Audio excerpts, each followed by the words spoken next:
All right, so real quickly here, we're just going to go into what's going on. So, when I originally set this up, it was kind of weak. I shot it that way for a while, messed with the tensioning, made it a little stronger, then recurved it and put it back to shoot the opposite direction, like I said, which essentially does make it a pretty good recurve bow. The poundage came out nice, but it gave it a very short draw length.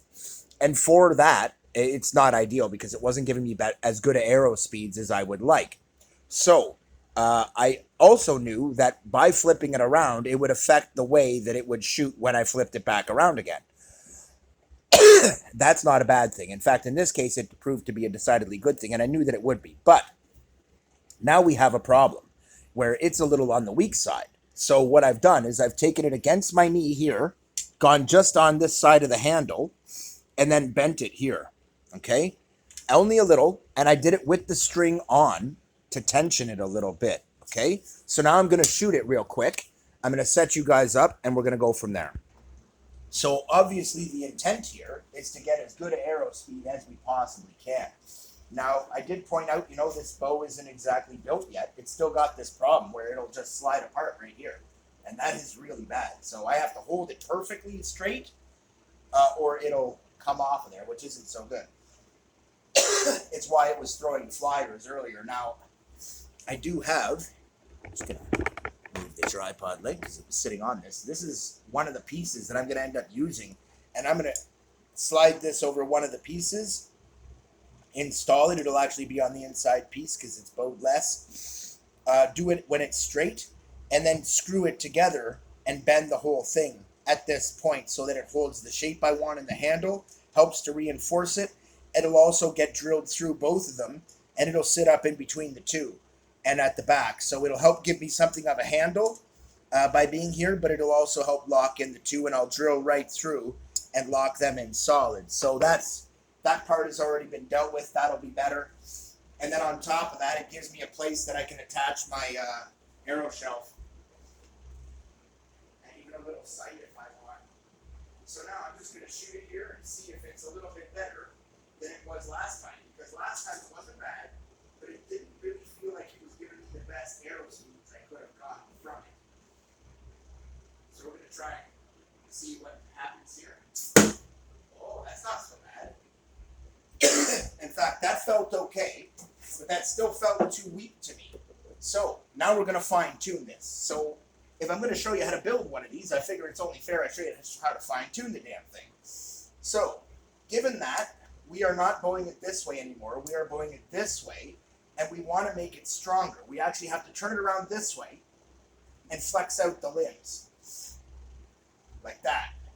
Now, when we flip it back around, and we force it to bow the other way, it'll be a little bit stronger than it was. But this is kind of a tricky one. You got to hook it really good at your ankle, okay? Then force it hard to come back around. And you can see now why the bow takes this very particular shape into itself when you do this.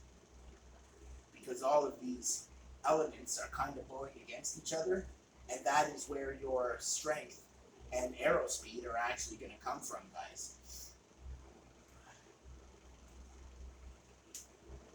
So, now, kind of need to pull it back the other way and do it again, just making sure my knots are done correctly. And so really, all I'm going to do here is just start to fine tune it and see how much tension it's going to take to set this up and make me happy. Because what I want is for it to shoot well. I can feel already that's noticeably stronger. So the key is to just kind of experimenting and fine tune and dial it in until I get the arrow speeds I'm after.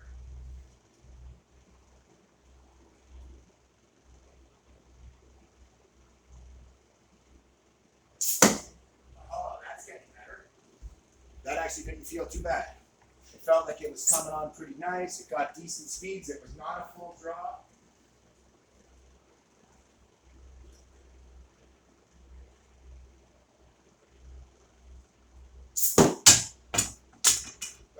Tend to be a little inaccurate, and I felt it do one of these where it slipped in my hand, and that is enough to throw that right off, especially if you have fletchings on. This is a pair of shaft, and it's one of the reasons I'm bare shaft, so that I won't be damaging fletchings or having them interfere. The trick is I've got to try to keep these perfectly lined up. And it proves to be more difficult than you would expect. To keep those two lined up is almost impossible when you're putting it under heavy draw. So this is one of those things where at this point in the development process, I know this is the strength I want. I can feel it. It's got really nice strength. And as soon as I start to lay into it, that power builds so exponentially, so nicely, that I actually feel like this is going to be a really good bow. But it definitely isn't there yet. It's like it didn't get better, it got worse, even though the poundage got higher. And look what happened. Again, it caught up on the knock. And the reason I will say to you is because of the following. I practice a pinch knock technique, which means I'm pinching the knock. And when you do that, you will find that you're collapsing the knock itself, okay? And you're narrowing it. Also, the string is fairly thick on these, and I haven't heat treated it yet. Paracord, it's fairly thick, guys. And some knocks, you're going to have to open the knock up a little bit, or it'll have problems staying on the damn string. So, and the other thing is, of course, you've got to get your handle height right, which means your hand has to be in exactly the right place. And I've showed you guys how sensitive that is in some of the other videos. And when I do, it certainly fires a much more accurate shot. It'll get decent arrow speeds, but what I'm seeing is, as soon as I get into any kind of range of arrow speed that I would like, or power that I would like, this is actually feeling really good. It's got really good strength. It's right around 50 pounds at the back of it. 45, it's really decent. It's getting me more comparable arrow speeds to the other bow. In fact, I know it'll get me a little more. The problem is, we're not quite there yet. So now we're going to tension the string. So I know it seems awkward that I would do this in opposite directions now, but now we're tensioning this string. And I think that might be a little bit better. I have to adjust it. Too much tension is a bad thing. We'll tend to throw it around. Not enough tension is a bad thing. It won't get good enough arrow speeds. So it's like you got to kind of do all that stuff, right? But again, I felt it kick over in my hand. Like it's really hard to keep these two slats together. Now I could tape them or do something else temporarily to hold them in place.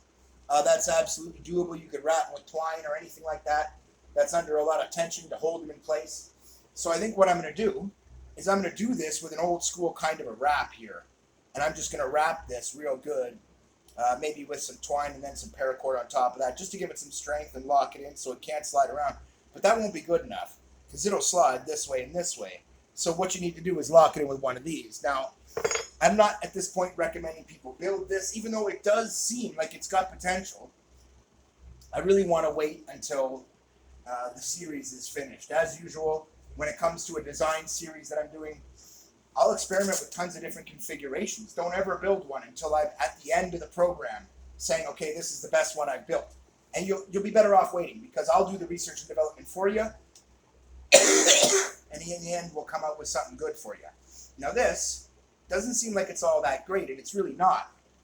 But I already have one that's finished, and I'm working on a second version of it. Now the first one is this one. And this one came out great. Shoots awesome. It's got good poundage. I'm going to throw a shot. And unlike the other one, I don't need a glove. Because it's got its shelf, it's got its handle. All that stuff is done.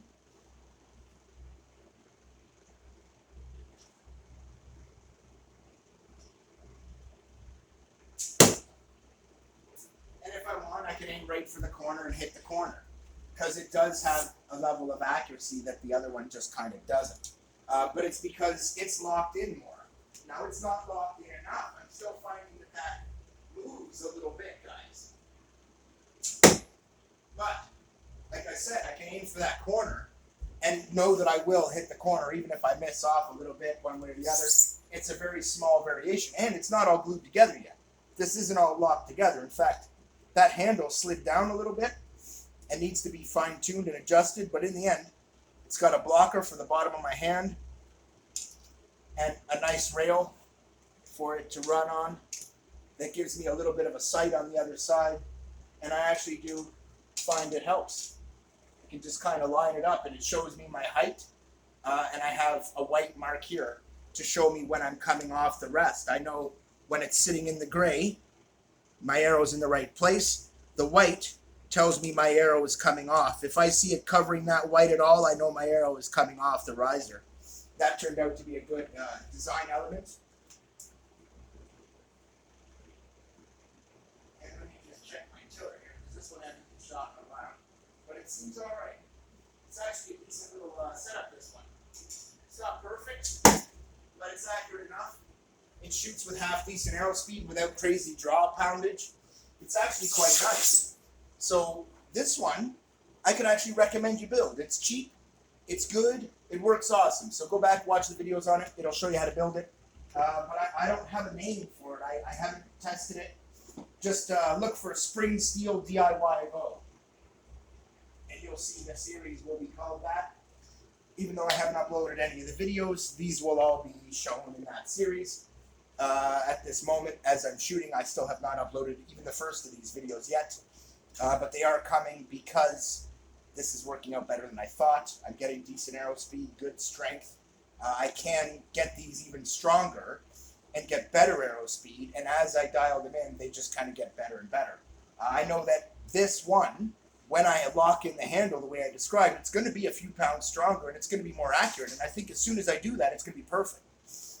And so that's also going to slightly shorten my draw length, which is okay. It's a bit long on that one right now anyway. But it is enough that I can draw the 29.5 inch arrows to full.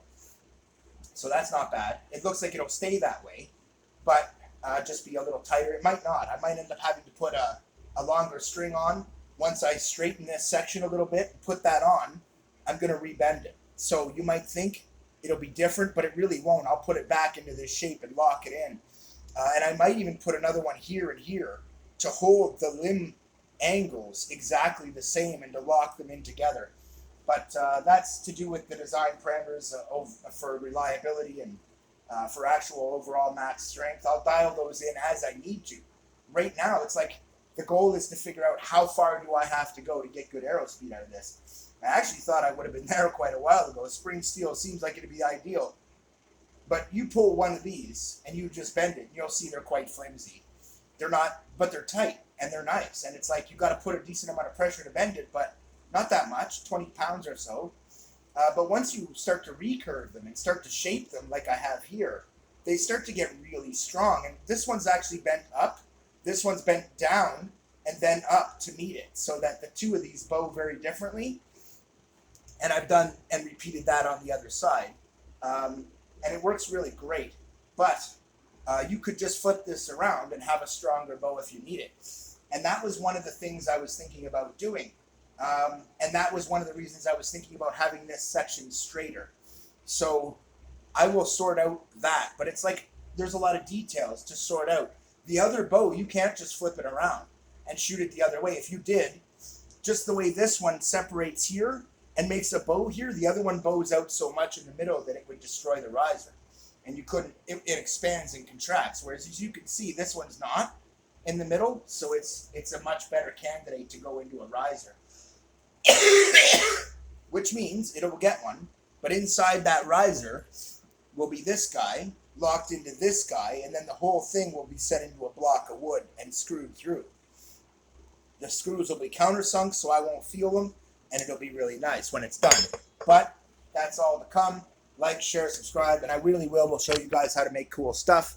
I just wanted to show you where this design is right now because it did make a significant leap forward in terms of its arrow speed. And that is enough, because that was enough to allow me to continue with this program. It's like an aircraft program. If I hadn't achieved the speed I wanted, there really wouldn't have been a point continuing with the program because it was automatically a fail, given that the idea was good arrow speeds. But what I'm seeing here is that we can get good arrow speeds, but the design has to be very specific. It has to be really, really locked in, and you have to give yourself a long draw length to let these recover. But they're relatively short. So the object is with the long draw length, you're pulling a farther distance, and when the limbs snap back, they travel a fairly long distance very quickly. And that is where your arrow speed comes from. How far the distance is versus how much acceleration they're getting over that distance, and then how much momentum the string imparts into them, and all that stuff is taking part. So one of the things I like these for is I can fine tune all that very easily just by bending it, which means unlike a traditional bow, like even a crossbow, I would need tools to adjust the tension.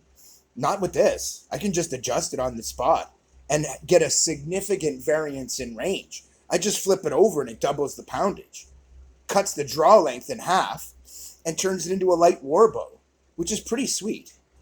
And so because of all that, I kind of wanted to keep working with it, and I didn't give up. And partly because this was the first attempt. This was the second attempt, the one in the back that I showed you. And it's actually the better of the two right now. But this one is quickly catching up and now is exhibiting the same exact characteristics as the other one. Very similar poundage, very similar draw length, all that stuff. They're both working really well. So this one's going to get a handle and get finished. And they're both going to be viable bows. They are buildable very cheaply, very easily. And while they might not give you quite as good an arrow speeds as some of these bows, they will give you more reliable performance. It's tougher. It's not going to break the limbs. And if it starts to get softer, you just recurve it around the other way and bam, it's stronger. And it's because you can keep doing that back and forth. You can get many years of use out of one of these, whereas you won't out of one of these. You just won't. And so for longevity alone, I recommend to go with something like this if you really are serious about building a good bow. Not necessarily. Like I said, it's a design series. I'm not recommending anything yet.